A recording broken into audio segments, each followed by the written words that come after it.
Hello friends, welcome to cooking baking lovers. আজকের পর্বে আবারও নিয়ে চলে এসেছি ছোট্ট একটা টিউটোরিয়াল। আশা করব টিউটোরিয়ালটা কিন্তু তোমাদের খুব হেল্পফুল হবে। আর ভিডিওটি ভালো লেগে থাকলে অবশ্যই লাইক, কমেন্ট, শেয়ার, সাবস্ক্রাইব করে দিও। তো আজকে মেন অফ দ্য পার্ট হলো তোমাদের একটা বেসিক নলেজমেন্ট আমি শেয়ার করছি টিউটোরিয়ালের মাধ্যমে।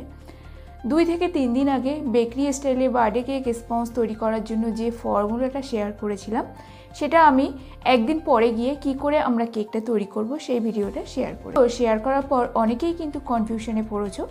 ডিমের ফোমের মধ্যে জল ব্যবহার করা যাবে কি না, জল ব্যবহার করলে ডিমের ফোমটা বসে যায়।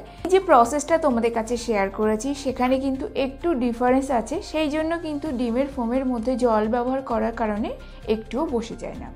তো যারা বিগিনার্স আছো বা এই প্রফেশনালে যুক্ত আছো, অবশ্যই কিন্তু সবার একটা কথা মনে রাখতে হবে, বার্থডে কেকের রেসপন্স একদম যদি পারফেক্ট হয় তাহলে বার্থডে কেকের ইনসাইড ফিলিং থেকে ডেকোরেশন, কাস্টমারের কাছে টেস্ট, সমস্ত কিছু কিন্তু বেটার থাকবে।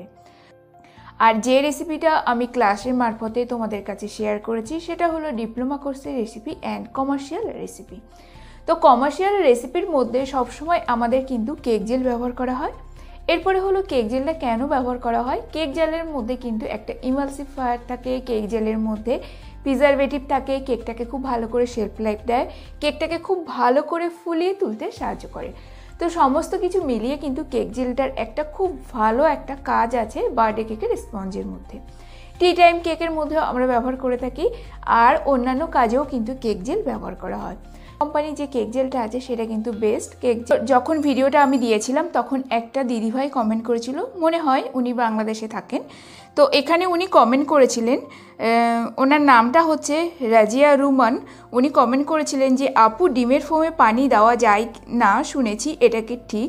তো একদমই ঠিক দিদিভাই, তুমি আমার ছোট কি বড় জানি না, তবুও আমি দিদিভাই বলছি যে এটা ডিমের ফোমের মধ্যে যখন আমরা জল ব্যবহার করি ডিমের ফোমটা বসেও যায়, ঠিকঠাকভাবে বিট হয় না, ফোমটা দ্বিগুণ আকারে ফোলে না, আর কেকের যে স্পঞ্জটা আছে সেটা কিন্তু বসে যায়। তো দেখো বন্ধু, আমি এখানে ব্যবহার করেছি কেক জেল।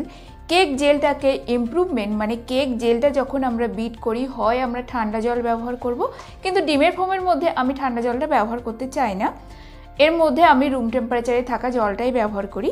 সেই জলটা যখন কেক জেলের সাথে আমরা মিক্সড করব, তোমরা খেয়াল করবে কেক জেলটা কিন্তু খুব সুন্দরভাবে ইমপ্রুভ হয় আর ডিমের ফোমের মতো কিন্তু একটা ঝাঁক তৈরি করে।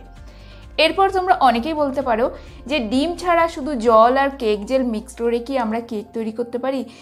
পারো, কিন্তু সেখানে যে কেকের রেসপন্সটা হবে সেটা কিন্তু একদম এত ময়েস্ট মানে যে ময়েস্ট কেকের থেকেও ময়েস্ট হবে। এর জন্য ডিমের সাথে কেক জেল ব্যবহার করলে একটা খুব সুন্দর বাইন্ডিং হয়। এর ফলে বার্থডে কেকের যে স্পঞ্জের টেক্সচারটা আমি তোমাদেরকে এখানে খেয়াল দেখাচ্ছি, এই টেক্সচারটা কিন্তু খুব সুন্দর তৈরি হয়। আর যারা কেক জেল ব্যবহার করতে চাও না, কেক জেল ইউজ না করলে তখন কিন্তু আমরা ডিমের ফোমের মধ্যে জল ব্যবহার করব না, আর সেই সময় আমরা শুকনো উপকরণের মধ্যে ব্যবহার করব বেকিং সোডা। আচ্ছা, এরপরে হলো সেকেন্ড পয়েন্ট, যখন আমরা কেক জেল ব্যবহার করব তখন কিন্তু শুকনো উপকরণের মধ্যে আমরা বেকিং সোডা অ্যাভয়েড করব। আর শুকনো উপকরণ ডিমের ফোমের মধ্যে দেওয়ার পর কিন্তু আমরা ইলেকট্রিক বিটারের সাহায্যে লো স্পিডে বিট করতে পারি। এটা হলো কেক জেলের একটা খুব ইউজফুল ফর্মুলা। এরপর হলো থার্ড টপিক, যখন আমরা কেক জেল ইউজ করব না তখন কিন্তু আমরা শুকনো উপকরণের মধ্যে বেকিং সোডা ব্যবহার করব, বেকিং পাউডারও যেরকম ব্যবহার করছি সেম কোয়ান্টিটিতে ব্যবহার করব। আর যখন আমরা ডিমের ফোমের মধ্যে শুকনো উপকরণগুলো মিক্সড করব তখন কিন্তু আমরা ইলেকট্রিক বিটার একদমই ব্যবহার করতে পারবো না। আমাদের হাতের সাহায্যে কিংবা যে আমাদের বিটারের কাঁটা আছে, খুব আলতো হাতে একদম একটা স্লো ডাইরেকশনে কিন্তু মিক্স করতে হবে, না হলে বার্থডে কেকের স্পঞ্জের একদম বসে যাবে, নয়তো ময়দার লাম্পসটা থেকে যাবে। তো যারা কেক জেল ব্যবহার করতে চাও তারা করতে পারো, যারা কেক জেল ব্যবহার করতে চাও না তারাও কিন্তু এই টপিকগুলো ফলো করতে পারো। আমরা যে কেক জেলটা মার্কেট থেকে পারচেস করে আনলাম, কেক জেলটা কিন্তু আমরা কখনো ফ্রিজে স্টোর করব না। এতে একটা কেকের যে শেলফ লাইফ বা কেক ফ্লাফি আনার কিন্তু খুব প্রবলেম হয় 1 থেকে 2 মাস পরে। কারণ আমরা যে নর্মাল ফ্রিজে কেক জেলটাকে রেখেছি সেটাকে আবার রুম টেম্পারেচারে নিয়ে এসে সামান্য পরিমাণে আমরা ব্যবহার করছি, কিন্তু কাজ করতে করতে সাথে সাথে কিন্তু আমরা কেক জেলটাকে ব্যবহার করেই ফ্রিজে স্টোর করি না। মিনিমাম 10 থেকে 15 মিনিট তোমরা খেয়াল করে দেখবে, এটা সবারই হয়, কেক জেলটা কিন্তু বাইরে থেকে যায়। কেকের রেসপন্সটা ওভেনে বেক করতে দেওয়ার পরেই কিন্তু আমরা সবাই কেক জেলটাকে নিয়ে ফ্রিজে স্টোর করি। তো আমি সবসময় তোমাদের কাছে প্রেফার করছি, এটা আমার নিজের এক্সপিরিয়েন্স থেকে বলছি, কারণ আমি খেয়াল করেছি কেক জেলটা যখন ফ্রিজ থেকে বের করছি, ফ্রিজের বাইরে রাখছি, এর ফলে কেক জেলের যে শেলফ লাইফটা আছে সেটা কিন্তু কম হয়ে যাচ্ছে।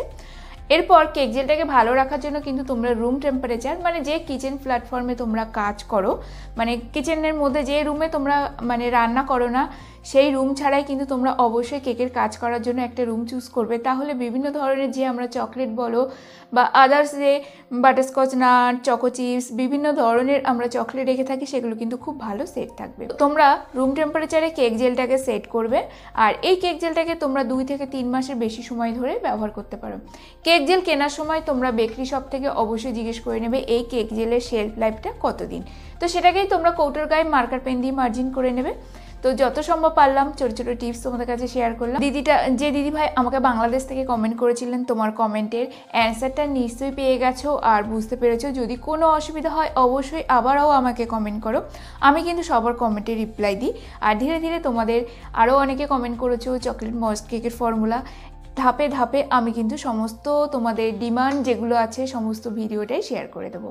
তো আজকের মতো ভিডিওটি এখানেই শেষ করছি, দেখা হবে নতুন একটা পর্বে। ততক্ষণ সবাই ভালো থাকবে, সুস্থ থাকবে, বাই বাই।